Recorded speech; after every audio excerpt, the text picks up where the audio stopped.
नमस्कार हरि प्रेमियों, माइंडफुल भक्ति चैनल में आपका स्वागत है। हरि प्रेमियों, कैसे हैं आप? उम्मीद है आप सब अच्छे होंगे। आइए आज का प्रसंग शुरू करते हैं। श्रीमद् भगवद गीता अध्याय 4। हरि प्रेमियों, वीडियो को अंत तक ज़रूर देखना। अगर आप चैनल पर नए हैं तो प्लीज़ सब्सक्राइब कीजिए और बेल आइकॉन को ज़रूर दबाइए ताकि आप तक हमारे सारे नोटिफिकेशन पहुंचते रहे। हरि प्रेमियों, आइए जानते हैं। वास्तव में श्रीमद् भगवद गीता का महात्म्य वाणी द्वारा वर्णन करने के लिए किसी की भी सामर्थ्य नहीं है, क्योंकि यह एक परम रहस्यमय ग्रंथ है। इसमें संपूर्ण वेदों का सार संग्रह किया गया है।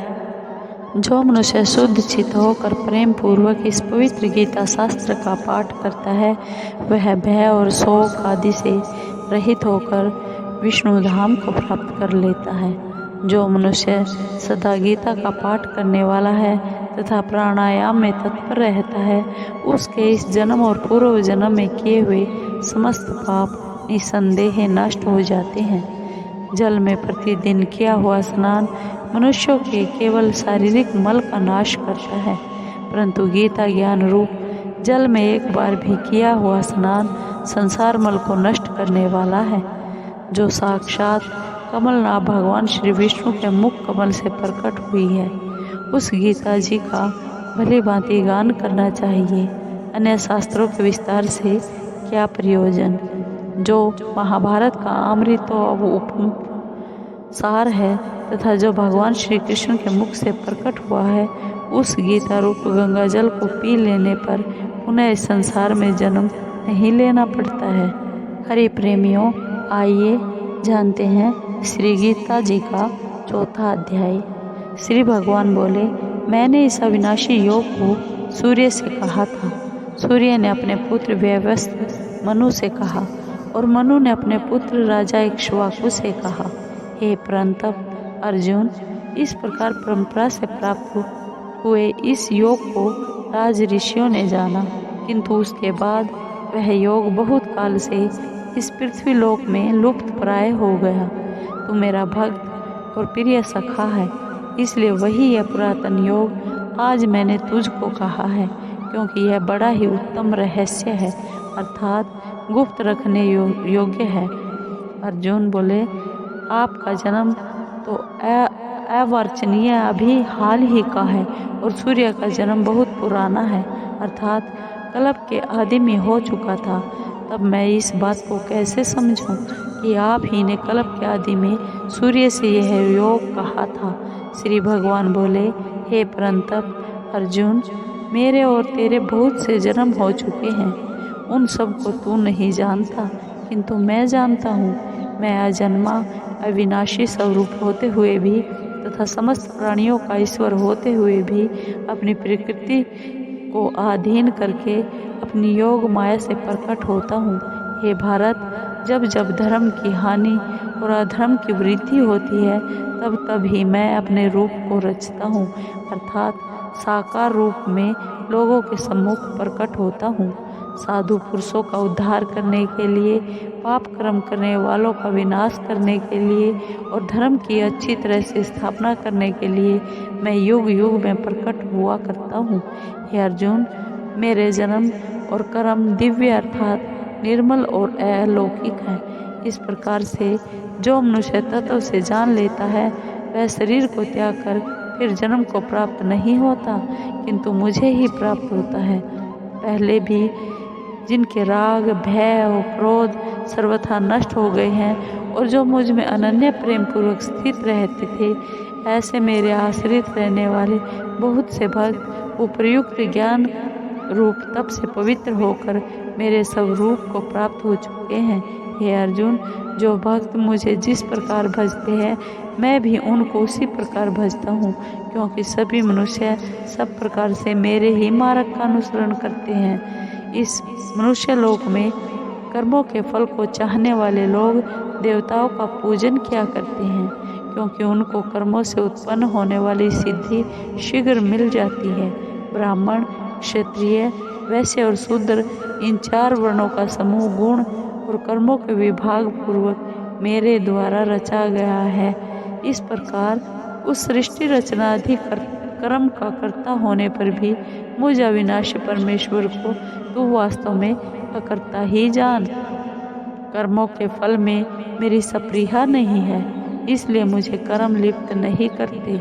इस प्रकार जो मुझे तत्व से जान लेता है वह भी कर्मों से नहीं बंधता। पूर्व काल में मुमुक्षुओं ने भी इस प्रकार जानकर ही कर्म किए हैं, इसलिए तू भी पूर्वजों द्वारा सदा से किए जाने वाले को ही कर्म कर। कर्म क्या है और अकर्म क्या है, इस प्रकार इसका निर्णय करने में बुद्धिमान पुरुष भी मोहित हो जाते हैं। इसलिए वह कर्म तत्व मैं तुझे भली भांति समझ कर कहूँगा, जिसे जानकर तू अशुभ से अर्थात कर्म बंधन से मुक्त हो जाएगा।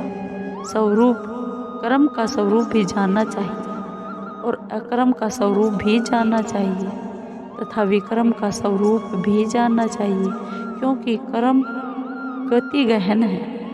जो मनुष्य कर्म में अकर्म देखता है और जो अकर्म में कर्म देखता है वह मनुष्यों में बुद्धिमान है और वह योगी समस्त कर्मों को करने वाला है, जिसके संपूर्ण शास्त्र सम्मत कर्म बिना कामना और संकल्प के होते हैं तथा जिसके समस्त कर्म ज्ञान रूप अग्नि के द्वारा भस्म हो गए हैं। उस महापुरुष को ज्ञानी जन भी पंडित कहते हैं। जो पुरुष समस्त कर्मों में और उनके फल में आसक्ति का सर्वथा त्याग करके संसार के आश्रय से रहित हो गया है और परमात्मा में नित्य तृप्त है, वह कर्मों में भली भांति बरतता हुआ भी वास्तव में कुछ भी नहीं करता। जिसका अंतःकरण और इंद्रियों के सहित शरीर जीता हुआ है और जिसने समस्त भोगों की सामग्री का परित्याग कर दिया है, ऐसा आशा रहित पुरुष केवल शरीर संबंधी कर्म करता हुआ भी पापों को प्राप्त नहीं होता। जो मनुष्य इच्छा के बिना इच्छा के अपने आप प्राप्त हुए पदार्थ में सदा संतुष्ट रहता है, जिसमें ईर्ष्या का सर्वथा अभाव हो गया है, जो हर्ष शोक आदि द्वंद्वों से सर्वथा अतीत हो गया है, ऐसा सिद्धि और असिद्धि में सम रहने वाला कर्मयोगी कर्म करता हुआ भी उनसे नहीं बंधता। जिसकी आसक्ति सर्वथा नष्ट हो गई है, जो देहाभिमान और ममता से रहित हो गया है, जिसका चित्त निरंतर परमात्मा के ज्ञान में स्थित रहता है, ऐसा केवल यज्ञ संपादन के लिए कर्म करने वाले मनुष्य के संपूर्ण कर्म भली भांति विलीन हो जाते हैं। जिस यज्ञ में अर्पण अर्थात श्रुवा आदि भी ब्रह्म है और हवन किए जाने योग्य द्रव्य भी ब्रह्म है तथा ब्रह्म रूप कर्ता के द्वारा ब्रह्म रूप अग्नि में आहुति देना रूप क्रिया भी ब्रह्म है, उस ब्रह्म कर्म में स्थित रहने वाले योगी द्वारा प्राप्त किए जाने योग्य फल भी ब्रह्म ही है। दूसरे योगी जन देवताओं के पूजन रूप यज्ञ का ही भली भांति अनुष्ठान किया करते हैं और अन्य योगी जन पर ब्रह्म परमात्मा रूप अग्नि में अभेद दर्शन रूप यज्ञ के द्वारा ही आत्म रूप यज्ञ का ही हवन किया करते हैं। अन्य योगी जन स्रोत्र आदि समस्त इंद्रियों को संयम रूप अग्नियों में हवन किया करते हैं और दूसरे योगी लोग शब्दादि समस्त विषयों को इंद्रिय रूप अग्नियों में हवन किया करते हैं। दूसरे योगी जन इंद्रियों की संपूर्ण क्रियाओं को और प्राणों की समस्त क्रियाओं को ज्ञान से प्रकाशित आत्म संयम योग रूप अग्नि में हवन किया करते हैं। कई पुरुष द्रव्य संबंधी यज्ञ करने वाले हैं, कितने ही तपस्या रूप यज्ञ करने वाले हैं तथा दूसरे कितने ही योग रूप यज्ञ करने वाले हैं, कितने ही अहिंसा आदि तीक्ष्ण व्रतों से युक्त यत्नशील पुरुष स्वाध्याय रूप ज्ञान यज्ञ करने वाले हैं। दूसरे कितने ही योगी जन अपान वायु में प्राण वायु को हवन करते हैं, वैसे ही अन्य योगी जन प्राण वायु में अपान वायु को हवन करते हैं तथा अन्य कितने ही नियमित आहार करने वाले प्राणायाम प्रायण पुरुष प्राण और अपान की गति को रोककर प्राणों को प्राणों में ही हवन किया करते हैं। ये सभी साधक यज्ञ द्वारा पापों का नाश कर देने वाले और यज्ञ को जानने वाले हैं। हे कुरुश्रेष्ठ अर्जुन, यज्ञ में बचे हुए अमृत का अनुभव करने वाले योगी जन सनातन परब्रह्म परमात्मा को प्राप्त होते हैं, और यज्ञ न करने वाले पुरुष के लिए तो यह मनुष्य लोक भी सुखदायक नहीं और परलोक कैसे सुखदायक हो सकता है। वाणी में विस्तार से कहे गए हैं। इसी तरह और भी बहुत तरह के यज्ञ वेद की वाणी में बताए गए हैं। उन सब को तुम मन, इंद्रिय और शरीर की क्रिया द्वारा संपन्न होने वाले जान। इस प्रकार तत्व से जानकर उनके अनुष्ठान द्वारा तू कर्म बंधन से सर्वथा मुक्त हो जाएगा। हे परंतप अर्जुन, द्रव्य में यज्ञ की अपेक्षा ज्ञान यज्ञ अत्यंत श्रेष्ठ है, तथा यावन मात्र संपूर्ण कर्म ज्ञान में समाप्त हो जाते हैं। उस ज्ञान को तू तत्वदर्शी ज्ञानियों के पास जाकर समझ। उनको भली भांति दंडवत प्रणाम करने से, उनकी सेवा करने से और कपट छोड़कर सरलता पूर्वक प्रसन्न करने से वे परमात्म तत्व को भली भांति जानने वाले ज्ञानी महात्मा तुझे उस तत्व ज्ञान का उपदेश करेंगे, जिसको जानकर फिर तू इस प्रकार मोह को नहीं प्राप्त होगा। तथा हे अर्जुन, जिस ज्ञान के द्वारा तू संपूर्ण भूतों को निशेष भाव से पहले अपने में और पीछे मुझ सच्चिदानंद घन परमात्मा में देखेगा, यदि तू अन्य सब पापियों से भी अधिक पाप करने वाला है, तो भी तू ज्ञान रूप नौका द्वारा निसंदेह संपूर्ण पाप समुद्र से भली भांति तर जाएगा। क्योंकि हे अर्जुन, जैसे प्रज्वलित अग्नि ईंधनों को भस्म कर देता है, वैसे ही ज्ञान रूप अग्नि संपूर्ण कर्मों को भस्म कर देता है। इस संसार में ज्ञान के समान पवित्र करने वाला निसंदेह कुछ भी नहीं है। उस ज्ञान को कितने ही काल से कर्म योग के द्वारा शुद्ध अंतःकरण हुआ मनुष्य अपने आप ही आत्मा में पा लेता है।